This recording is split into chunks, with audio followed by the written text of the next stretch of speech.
Hey everyone, welcome back to Ask Amy. I have a question today from Anna. Anna says, I haven't enrolled officially in the Little School of Big Change, but I was following your strategies after reading your book and your videos, webinars, podcasts, and I have relapsed twice in 3 years. I have this thing when I sort of get an aha moment that this is the answer I'm looking for my issues, which are, she says in parentheses, binge eating, body dysmorphia, and anxiety. I get all motivated and positive for a maximum of a month or two and then relapse. After everything I try, I end up getting triggered and let go of every gain I have and just go back to binge eating, negative thinking, feeling trapped and stuck, and back to square one again. It's just so frustrating because it's as if I cannot get peace, I cannot move forward, and I cannot get any success because of my psychology. I try to follow your ideas and strategies, but my mind just says, oh, you've done that. It won't work. It didn't work. You just have to feel rotten forever and not achieve your goals. But it can't be like this. So I just don't understand what I'm doing or believing wrong. I keep on relapsing and relapsing, and it's making me feel so powerless and hopeless.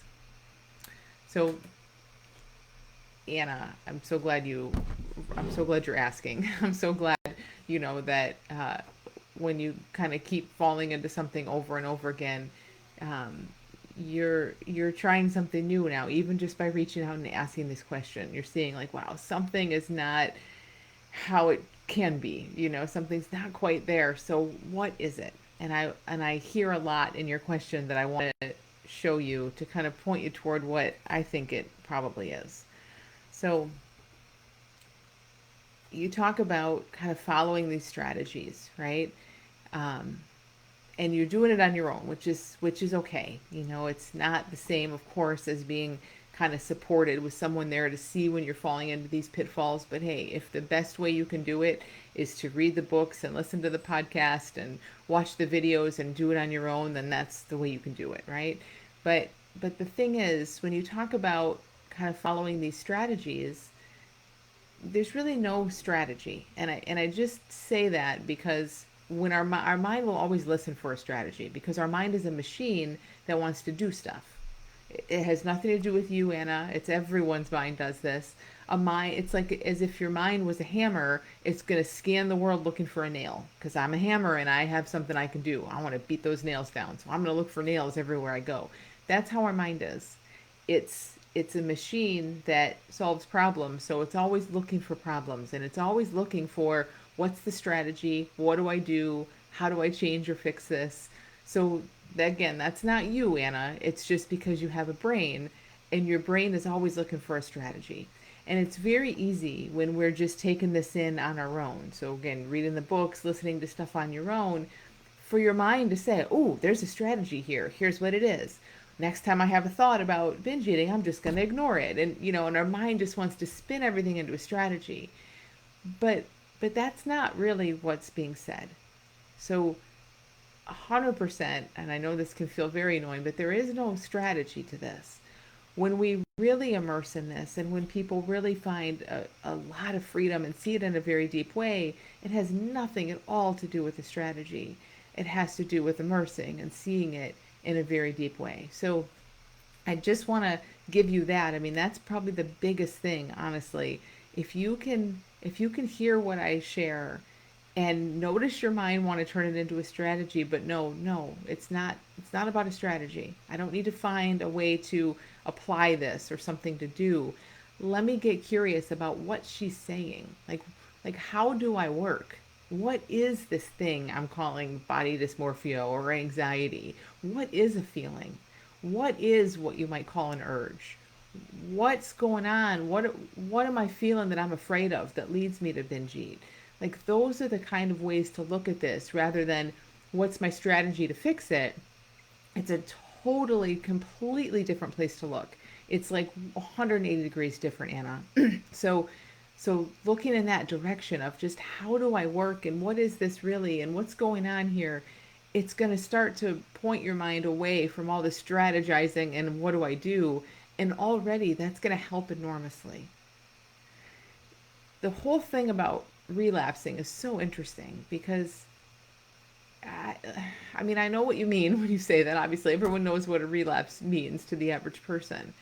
But honestly, it just never looks like a relapse to me. And I can hear, I mean, and first of all, you say you relapsed twice in 3 years. I kind of think that's pretty incredible. But anyway, obviously, your mind's not happy with it, right? It shouldn't have happened. So you just want to notice where your mind has all of these expectations for you, and what's allowed and what's not allowed.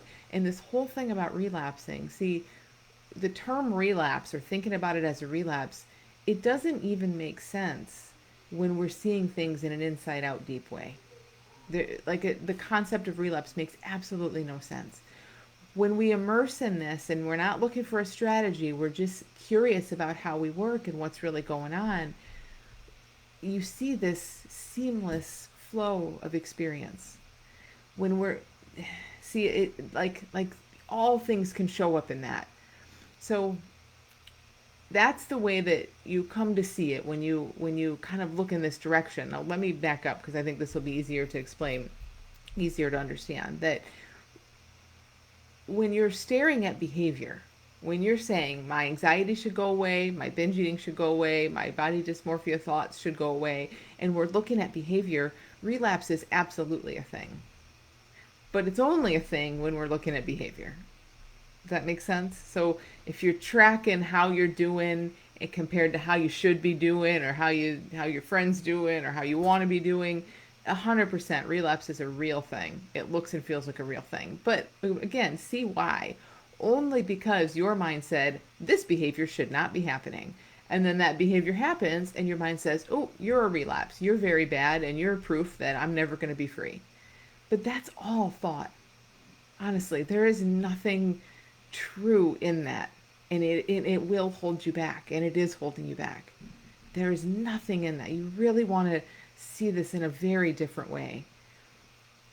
We feel this seamless flow of experience when we aren't in there labeling it, saying you're good, you're bad, you should be here, you shouldn't, you're a relapse, you're a success. Then we just feel a bunch of stuff and it just moves through us. That's how we're wanting to see this. When you see it like that, again, the idea of relapse doesn't even make sense. Of course we fall into old behaviors that we had been doing for years. Of course we do. We all do. That's why I say 2 times in 3 years is pretty amazing to me, Anna. But it's not, it doesn't matter whether you relapse or not. What matters is that your mind is telling you you're a failure, you might as well give up because you think it's a relapse. That's what's derailing the whole thing. If you could see this as just what's showing up and not so personal and not so meaningful, oh my gosh, like you'd feel some anxiety. It would just be a sign that your mind's a little busy. You'd relax, it would go away, done. No relapse. You'd maybe feel a little caught up. You might have some thoughts about binge eating. You might even act on them. Done. It doesn't mean anything. You'd actually learn, like every time we kind of fall into our habits and fall into those things, we come out the other side and we see so much more. But not if you have this idea very solid in your mind that it's a relapse and it's bad and you're failing. Then you'll miss it. So that's what it is, Anna. It's big. There's no strategies. There's nothing to apply. Flip the way that you're hearing everything that I'm sharing. Just flip it around. Don't, your mind will want to look for what do I turn this into? What are the behaviors that this is going to translate into? You don't need to listen to that. You just get curious about who you are and how you work and how safe and impersonal all of your experience is.